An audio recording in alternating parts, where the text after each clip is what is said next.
Assalamualaikum warahmatullahi wabarakatuh.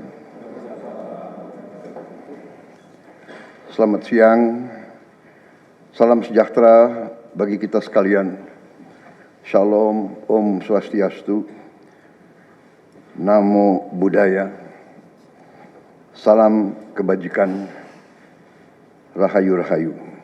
Saudara-saudara sekalian, para anggota Kabinet Merah Putih yang saya hormati dan saya banggakan, Wakil Presiden yang saya hormati, para Menko,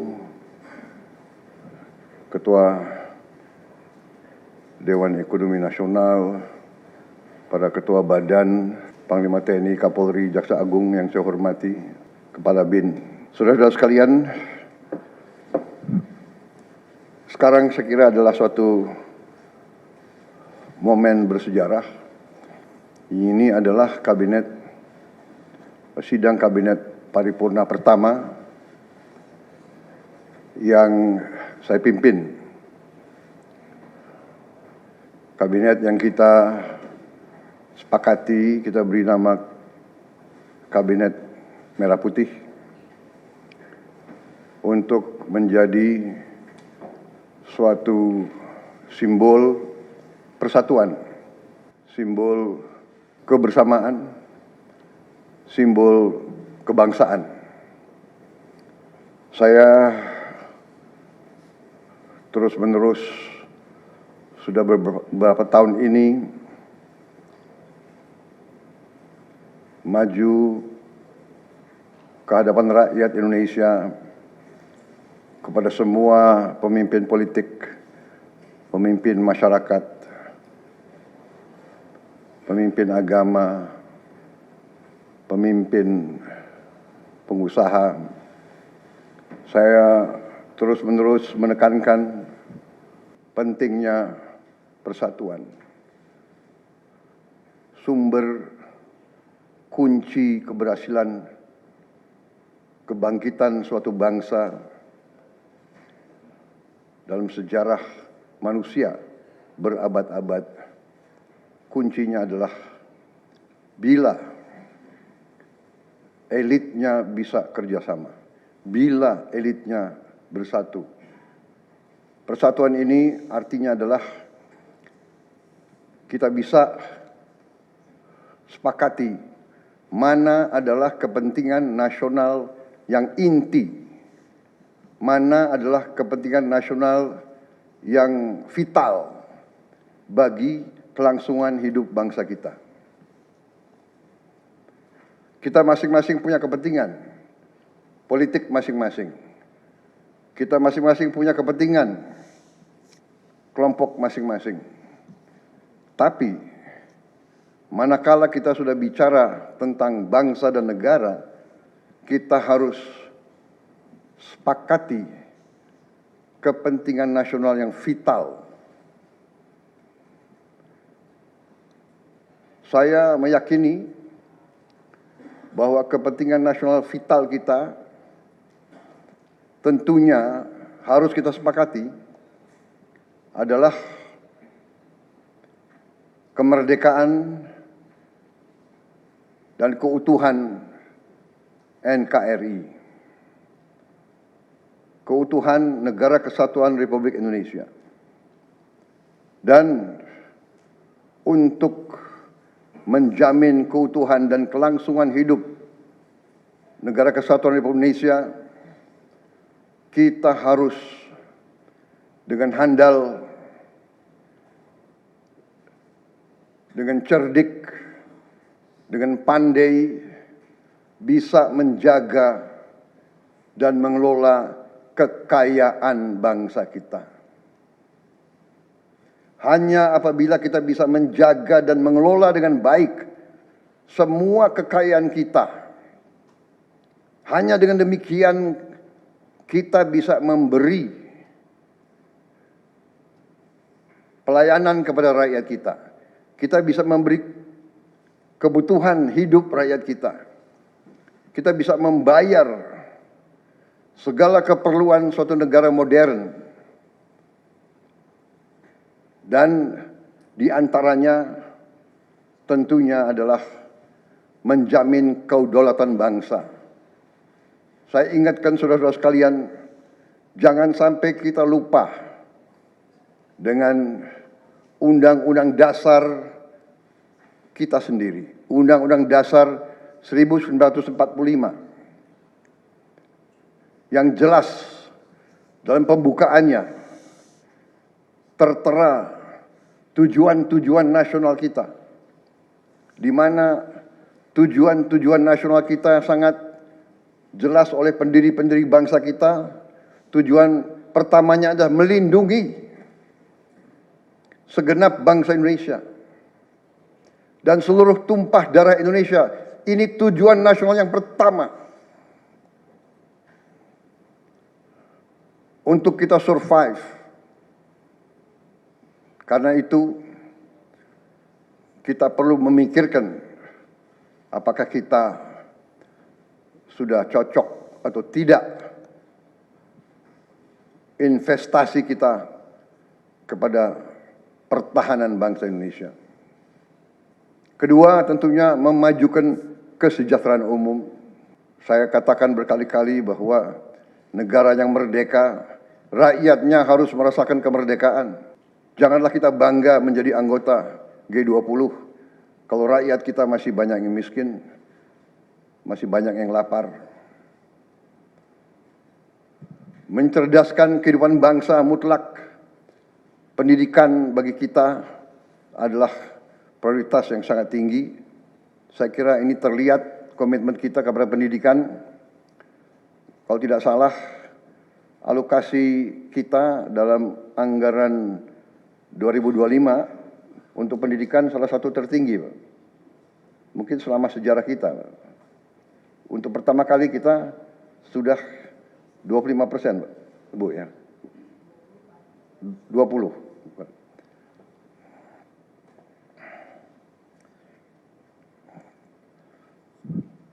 Jadi masalah pendidikan sangat utama. Ya tentunya tujuan nasional keempat kita juga hadir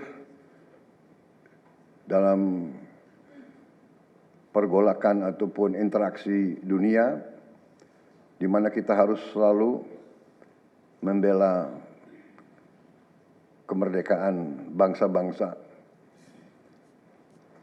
Dan karena itu, mau tidak mau Indonesia harus kuat. Saudara-saudara sekalian, dalam hal ini semua ada beberapa penekanan dari saya. Saya paham bahwa kita baru dilantik, saya saja baru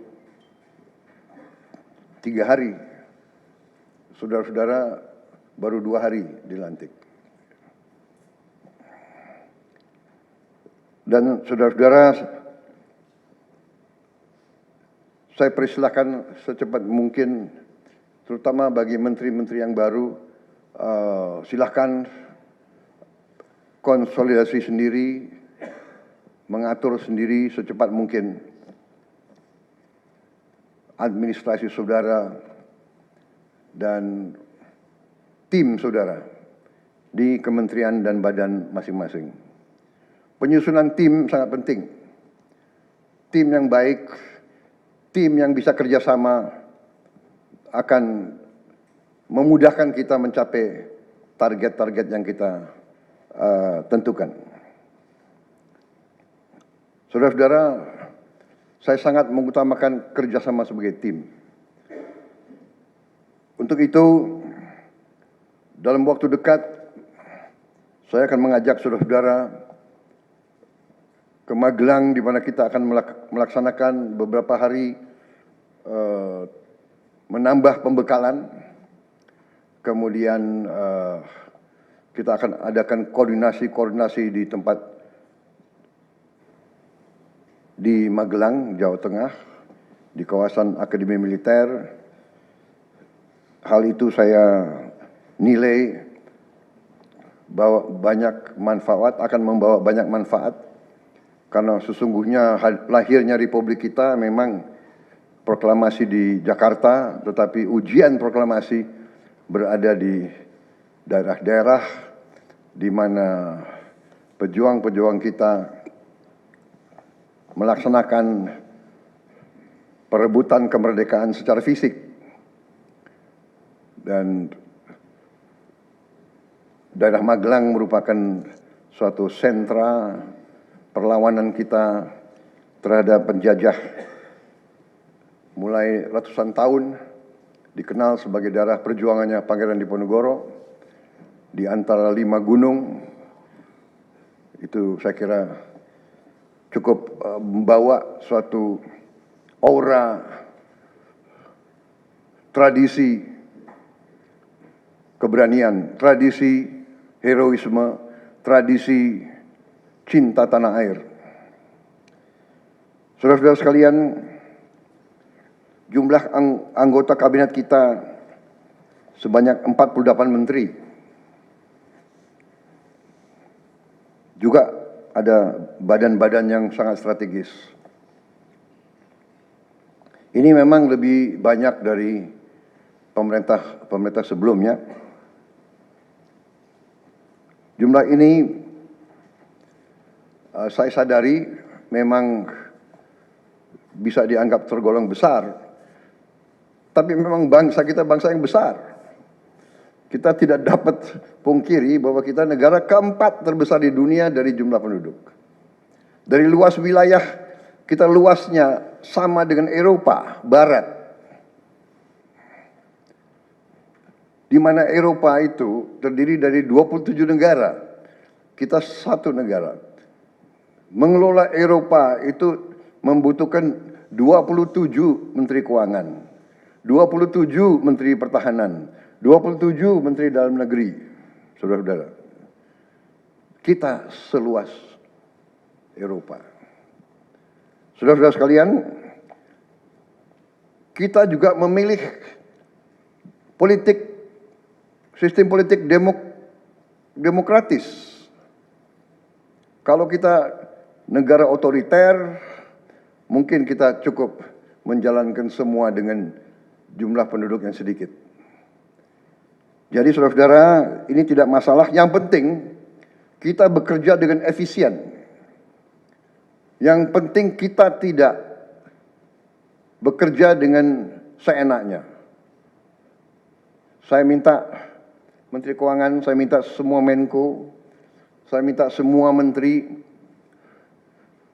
telusuri lagi alokasi APBN. Pelajari lagi DIPA, pelajari lagi. Saya minta detail.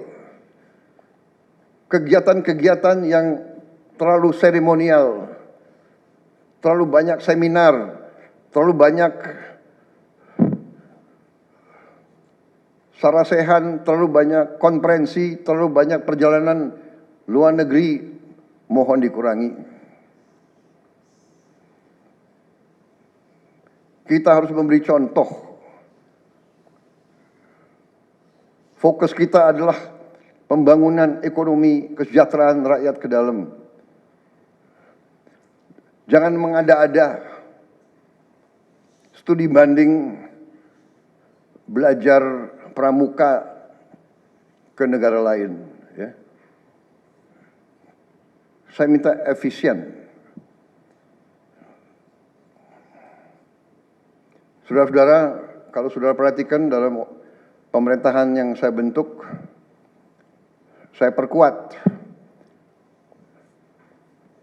kepala staf kepresidenan.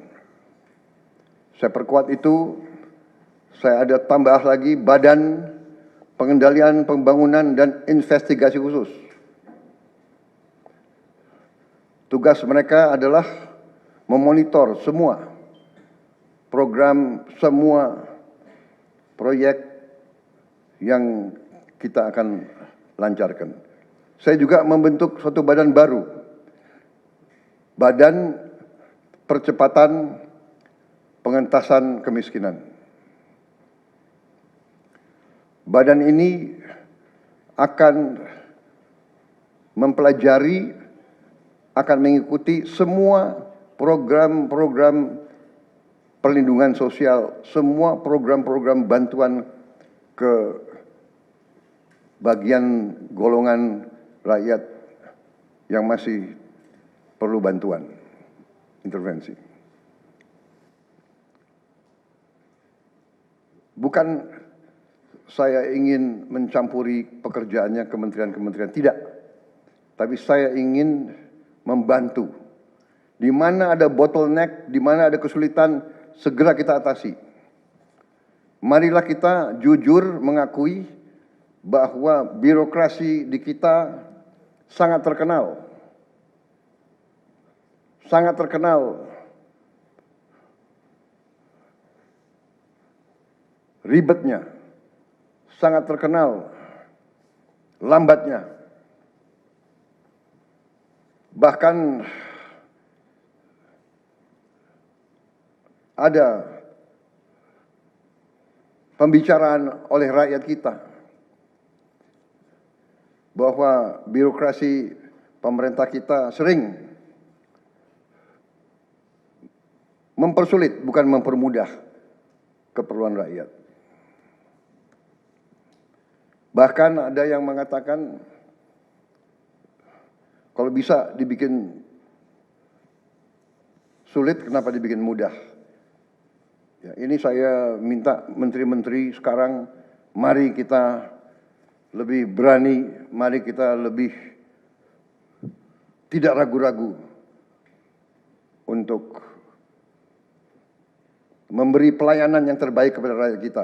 Jangan ragu-ragu kalau saudara tidak puas dengan pejabat-pejabat di bawah Anda, laporkan, segera kita ganti. Begitu banyak orang yang mau mengabdi. Tidak ada orang di sini yang kebal, yang tidak patuh, tidak bekerja keras untuk bangsa dan negara dan rakyat. Saudara saya beri wewenang, copot segera. Suruh tinggal di rumah aja, daripada bikin susah kita. Saudara-saudara sekalian, saya kira dalam waktu dekat saudara-saudara akan segera menyiapkan program kerja saudara masing-masing. Saya beri kesempatan segera, dan sewaktu-waktu terus saya akan panggil koordinasi. Tadi pagi sebelum sidang kabinet saya sudah koordinasi sama beberapa menteri, dengan Jaksa Agung, dengan BPKP, dan besok pun kita akan lanjutkan.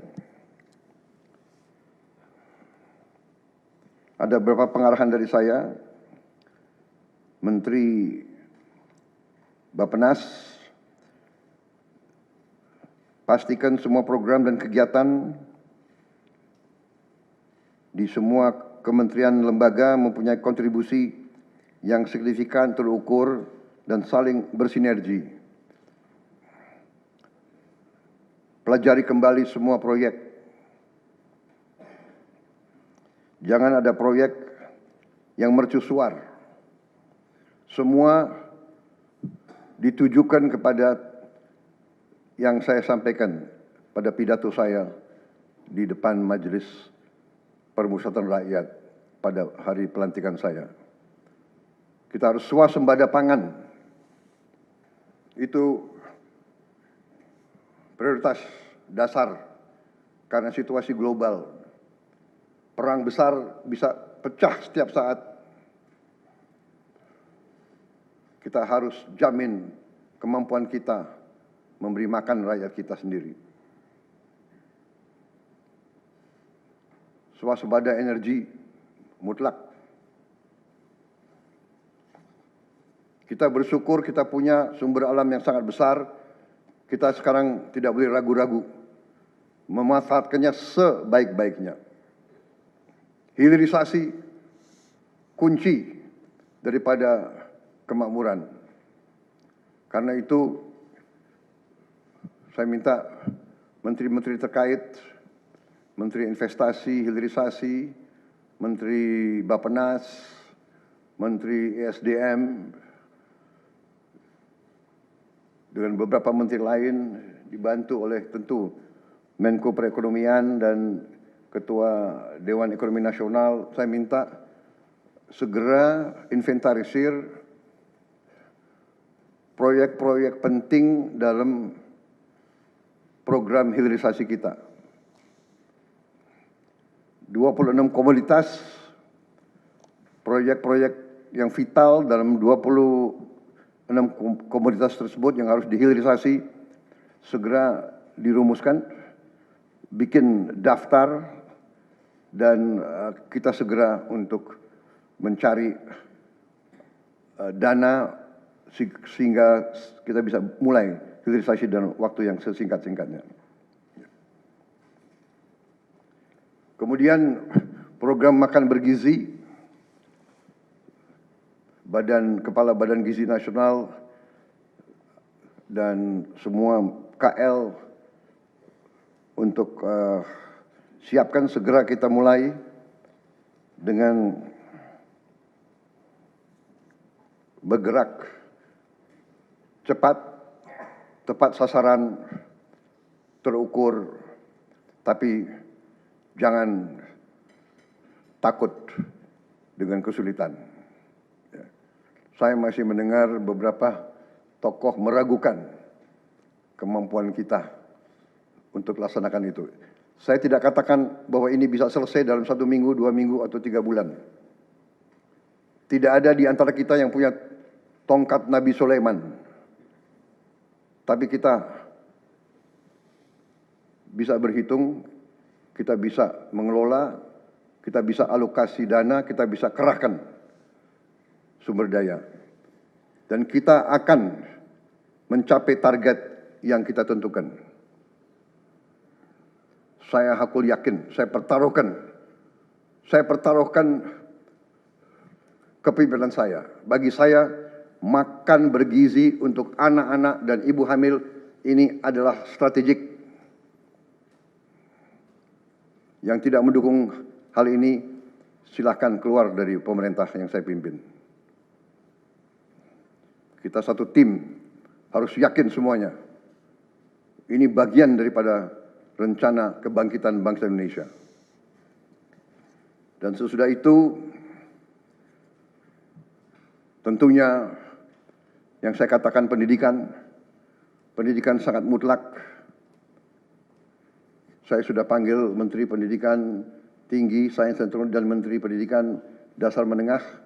Kita sudah mempunyai gambaran besar bagaimana kita segera akan menyentuh semua anak-anak kita.